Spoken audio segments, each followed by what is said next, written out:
Wow. Who would have thought in 2026 we'd be finally getting GTA 6? Pre-orders have been out for a few weeks now, and the game is hyping up day by day.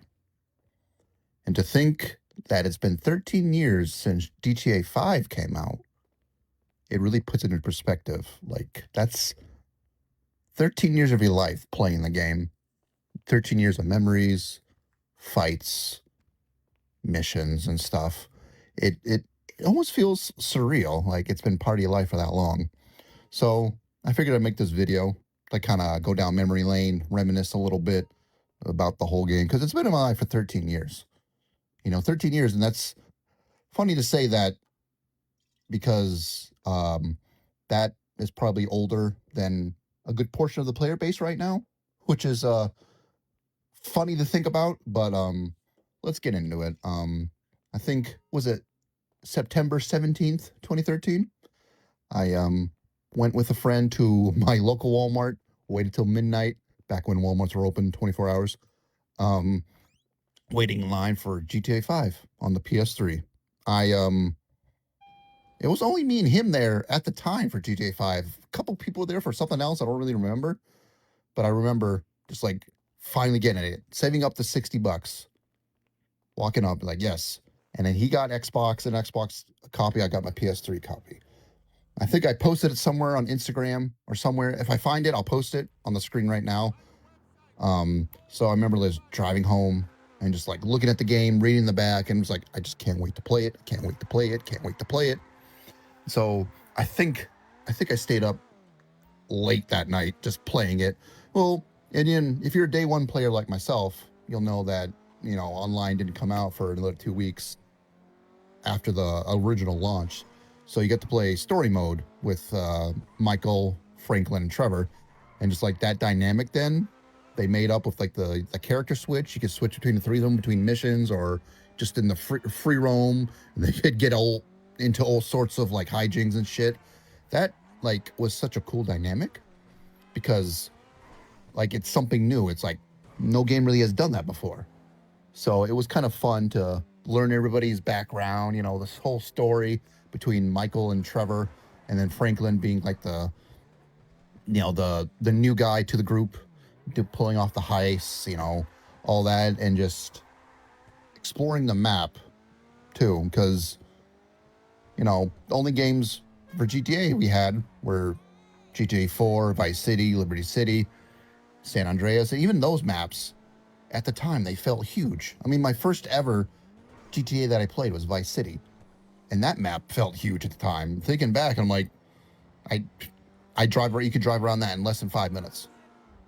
So, and then of course GTA 4, I thought that map was huge. I'm like, it can't be that much bigger than this. And then Los Santos comes into play, and it was as massive as exploring it. Just felt at the time in story mode, it just felt so large and like so unexplored. Of course, now we're used to it, and we get across the map in less than 5 minutes because whatever. But then back then, like you had no super fast cars, there was no super fast jets or planes really. You just wanted to explore. You can climb up the mountains, you can go under the ocean in a submarine, or you can go through that the underground tunnel that you escaped in the heist in the story mode, or like that abandoned mine shaft, that I love hiding in, just to piss off tryhards. It just felt like so much. It was like so much potential. It's like a sandbox basically. There's a few limited, but like it's like the world. San Andreas was your oyster basically, and so the exploration was just amazing to do and so fun because it was new. Um, and I don't know how many times over the years I did the campaign or the story mode. I think I'm going through one last playthrough right now, just for old time's sake. End up because eventually they made online and the story mode separate purchases, but then I found out story mode's free now, so I just downloaded it and started playing through one more time. It just felt right. Um, then of course after those 2 weeks, online came out, and again, if you're a day one player, and you understand how ridiculous it was.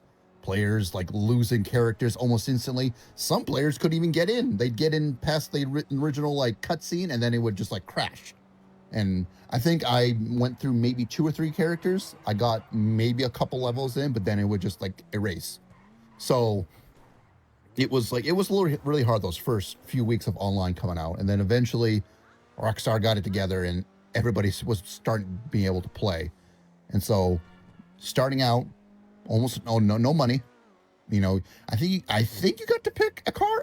Couldn't really remember, but like, and back then, you basically picked the cars you like. Sure, there were the faster ones, but like everyone just because there was so much more customization from the other GTA's. There's like, you know, all these mods you could do to a car, you know, and then it felt like it was yours because you could save them in your garages. You could do missions, save up your money, and it was yours. You could customate your license plate, the colors, you know, you can add different wheels. It just felt like it was yours because you grinded for it. You got the money. You did the work with your friends or with random people. So it felt like it was yours. And that's just the thing too. Back then, people, we didn't have, you know, $2 million heists. We didn't have, you know, money glitches or, you know, modded accounts. So we had to grind. And by grinding, I mean, most of the time, a lot of people just, you know, spammed missions, which I guess in retrospect is not cheating or like, you know, exploiting it anyway. You're just doing the mission over and over. I think, what was that one? Rooftop Rumble. That was a very, very popular one that people just kept doing back to back. Base Invaders, I think, was another one. Extradition, I think, was another one. I could be wrong. There was several others, but the fact that even back then, Rockstar was like, "What are you guys doing?" Because people would just keep playing them back to back. So they put cooldowns on the missions. They cut the payouts out. They cut the payouts down a little bit. So like people would have to grind more and more and more. But eventually I did get that. I got my first apartment, which I woke up in the beginning of this video. And that apartment it's my first ever like big purchase in the game because I grinded up. And of course there was the other one across town a little bit that was like $1 million that everyone had to flex by getting. But like, okay, the one I have is 10-car garage and it's the same apartment basically, just a different location. It was like less than half the price of that one. But anyways, but it felt mine. And then, of course, back then there was only a handful of supercars. At the beginning, there was the Entity and Adder. It was like who you want a team you on. You want Team Entity or Team Adder? I mean, my personal favorite was the Entity. I still have that same car to this day. It's in one of my garages, and it was. I'm not sure if it was faster than the Adder, but I just personally liked it better. It looked a lot better. It sounded a lot better, but that's just me. And again, a lot of people back then, they wanted to get the most expensive stuff to flex, you know. But, you know, back then it just felt like what you wanted. You know, if you want it, you get it, you know. And then, you know, even after all these 13 years, though, Rockstar still pushes out, sometimes almost weekly or monthly or yearly, different updates. I think the first ever one was like the Beach Bum or something like that, and that just introduced a bunch of new vehicles, concepts in the game, quality of life updates, and I think I don't know what the next one was, but you know, yearly they come out with multiple updates, and annually they have like holiday updates or time of year updates. Like right now, I'm in the middle of the 4th of July update. Happy 250 America, by the way. And that's just it. It's like introduce new concepts. Like the 4th of July, I remember, I don't know which, it was the first ever one they did. I don't know if anyone remembers this, but they had the fireworks you could place on the ground, and then you could set them off to launch. They literally did that one year and never brought them back. But I remember doing it, and it was so fun. But even that, like the Halloween updates, how much those evolved over the years. And I'm not sure the first few updates were like it were, but like now they have like the UFOs, you know, the jack-o'-lantern hunts, you know, like the slasher events, all that stuff. And then the Christmas update with the snow. That happens every year. And it's funny enough, some people get mad about the snow, but it's like, at most 2 weeks of the year that there's snow, and it's so much fun just to drive around and do missions and, explore the world when it's covered in snow. And it's just a quick little, change, and then it's fun, and then you're back to normal. But just that, like the free updates they give us, just the content they pushed out year after year for free almost. Sure, there was microtransactions and the whole shark card thing, but you didn't have to do that. If you wanted the easy way, I guess you could buy one. But like it felt like okay, let's work for it. Let's grind. Let's do some missions. I'll admit too, there was money exploits and other things too that I did partake in a little bit because sometimes you don't want to grind for $2 million to get something, But I did grind though. I'm level 600. Like that's not by cheating or anything. So I love that Rockstar just kept doing that. They just kept pushing out content for us. And then I think late 2013, I think the creator came out, and that that just opened a new avenue for everybody to create their own races, death matches, captures and stuff. I remember me and my handful of friends, I'm going to give a couple shout outs. A10, Brickhouse, Joe, Skylar. We all made our own personal races, couple each, and we all put into a playlist and just played it. Would you guys want to start up our playlist, and we'd play it every once in a while. And then of course, funny enough, everyone's favorite was one of my races. It's the highway race. It starts at my original apartment, goes all the way up to the highway, all the way up to Paleto Bay, all the way back down through Vinewood and Sandy Shores, and then goes back down to the city, takes a turn to Grove Street, and ends in the cul-de-sac at Grove Street. And I added some obstacles in there and stuff, and I've updated it over the years, but the originality of it was why everyone liked it, because I had no traffic. There was a couple jumps here and there, but there was no huge ramps. There was no corkscrews. There was no stunt jumps. It just felt easy and original, because most of the race was racing because you're on the highway. Who can draft off the who can catch back up. You crash at first, but you have plenty of time to catch back up, because even with supercars at the time, the race still took over 10 minutes to complete, and that's pretty long considering back then. So and maybe I'll host another my one race a couple more times and live out the old memories. So, and then online, with the dynamic of online, you made enemies, you made friends, the conversations that you had with people, friends that would last hours. And then some people you talk to for a while and then you never see them again. Or, that one tryhard who keeps killing you, and then you have a battle for an hour and then you make them rage quit. It just felt so good to do that. Because back then it was bored. You had to fill time almost in between the missions, because you get bored after a little bit. So go steal a jet, because that's the only way you can get a jet back then. Go steal a jet from the military base, or hopefully a buzzard spawn in at the airport, because that was the only way to get a buzzard at the time. And there was no flying bikes. There was no explosive rounds. There was no Deluxos. There was no Toreadors. What was there? It was raw. It was basically, if you had a buzzard, the laser, or the rhino tank, you were a threat to the lobby if you knew how to use it properly. You had to be crafty. You had to be cunning to be able to counter it. But now it's oh, someone's killing me in a tank, I'm gonna go orb them real quick. It's almost too easy. It's kind of spoon-fed, but it is still fun. You got to work.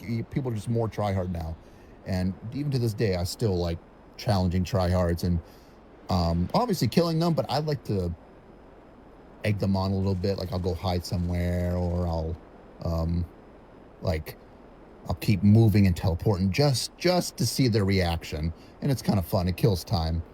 And that's just the thing too, killing time, even with all these updates and new content coming out. At one point, it did kind of get stale for me. I know for a lot of people, it got stale really early on. But for me, I think around 2019, 2018, 2019-ish, it got stale for me. I stopped playing. Like I'd see it like that. The game just kept falling further and further back on my recently played list on PS4. And then it because like I played it so much, it was so saturated. As like I don't really want to play this anymore. My ADHD took over, and I just lost interest. But I think, like most people, COVID hit. You know how fun that was for us, and I had a lot more free time. I was confined to the home a lot, because no place was open. Didn't really want to go out and get sick, so I loaded up GTA for the first time in almost a year, over a year at that point, and bada bing, bada boom, I was right in the middle of Los Santos yet again.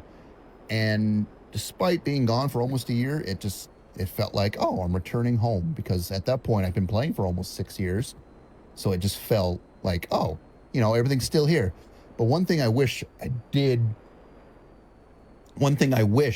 I was there for was the whole alien, like, gang battle. Like if you were the green alien or the purple alien, the jumpsuits they had. And that was I think that was a community created thing. I don't think Rockstar had really any play in that. I think they ended up saying something about it, but that was a community thing. And it's like, that's just a thing too, how much of a sandbox GTA 5 really was. It's like, sure, there's all these things that Rockstar puts in, but it's open for creation and interpretation. Like you can make anything you don't want with your crew, with your enemies, all the races you can make, all the death matches, you can make your own thing.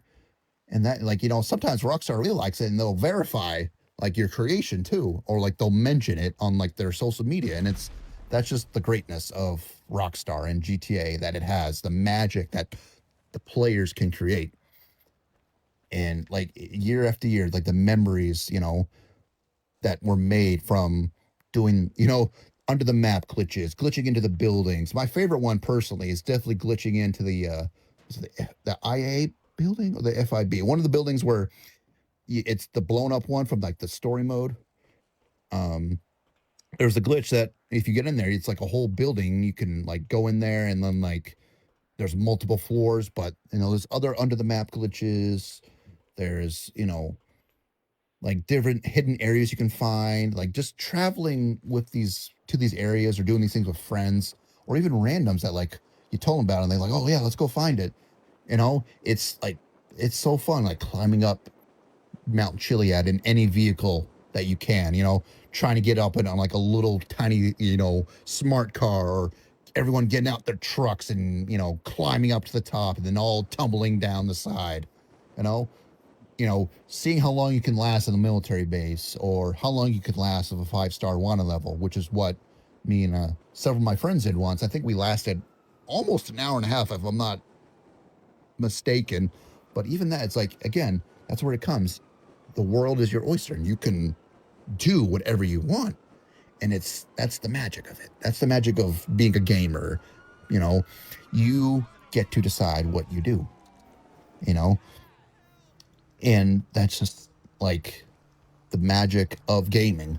You don't want it to be confined, I like open-ended games, games that, after a story mode, you still have free roam or something like that, And that's what GTA is. You can do whatever you want. There's so much GTA has become over the years, from the mission creation to the RP servers, and that's like that's just the tip of the iceberg.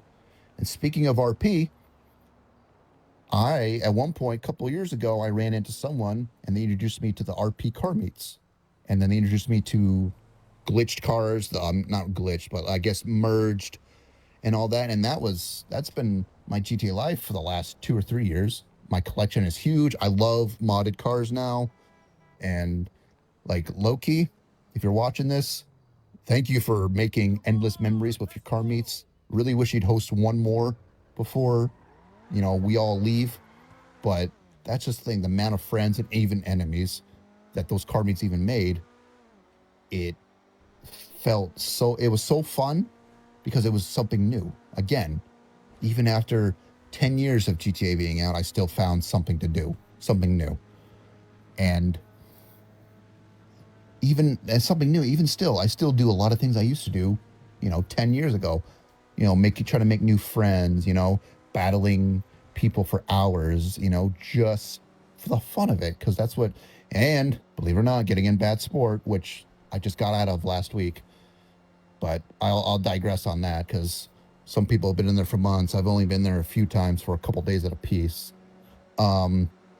So with that being said, it's just like, and knowing almost every corner of the map, it just felt like home.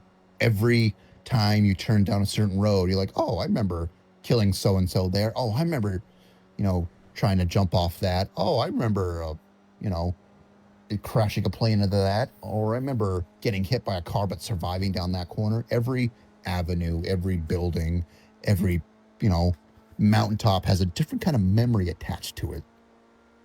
And it's like one big yearbook or like memory book that you can just go back and look at and be like, I remember it all.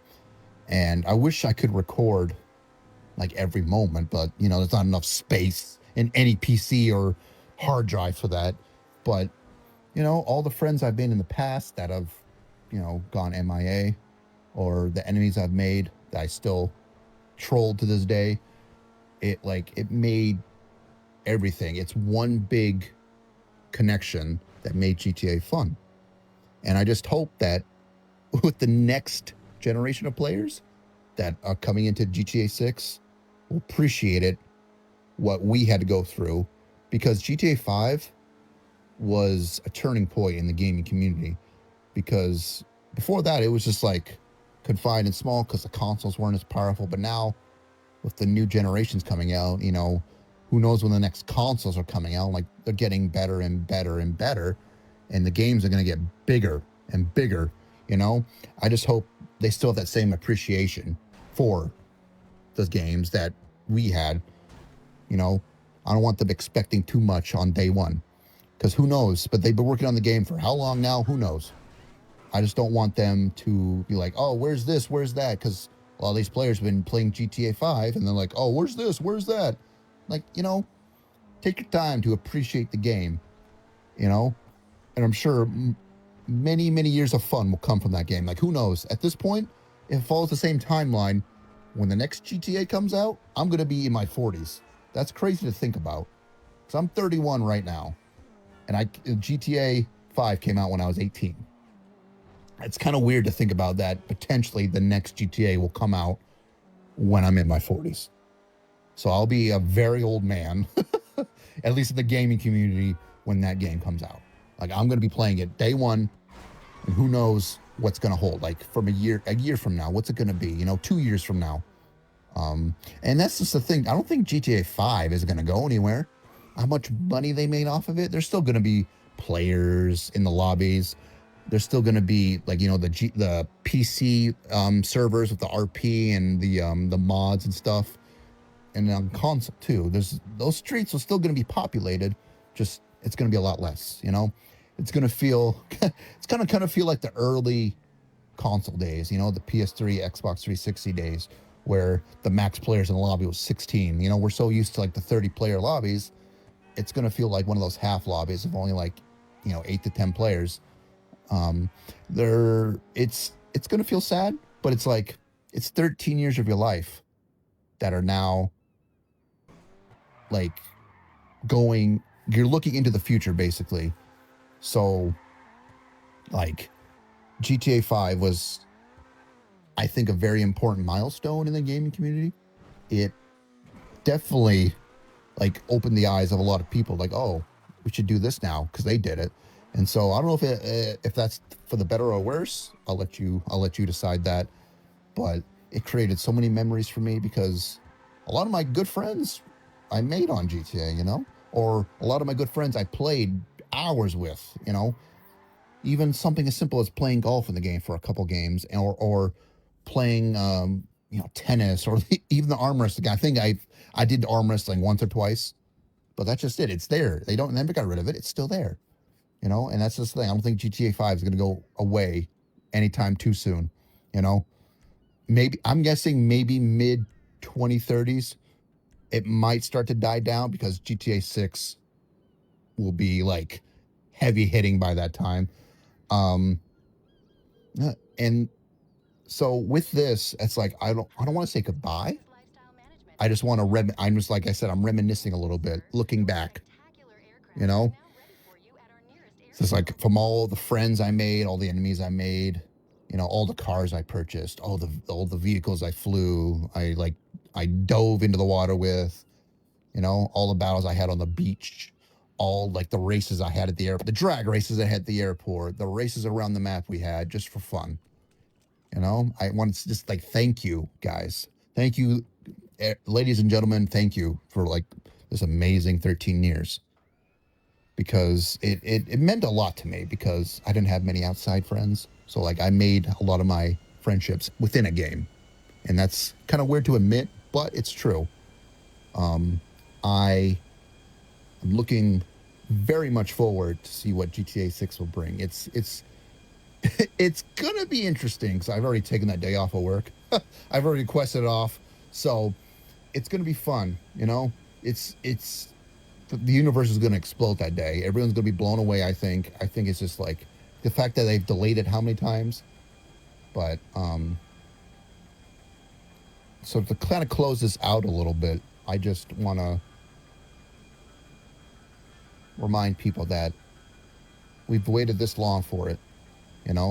Let's appreciate it for what it is and not what we want.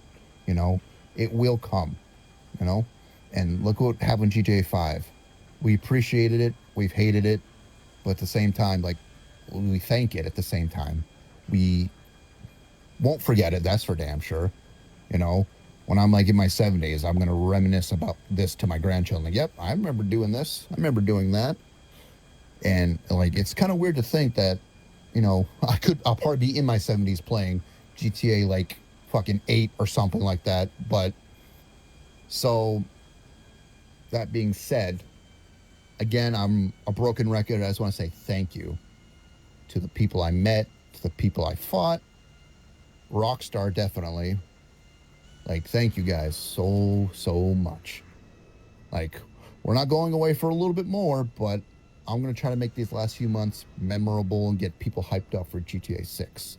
So that being said, to all those people, you Rockstar, to all my friends, all my enemies, all the people I met along the way, all the people I drove around with, all the people I blew up, all the people I had battles with, all the people I fought with, thank you. Here's to GTA 6, guys. Let's get it.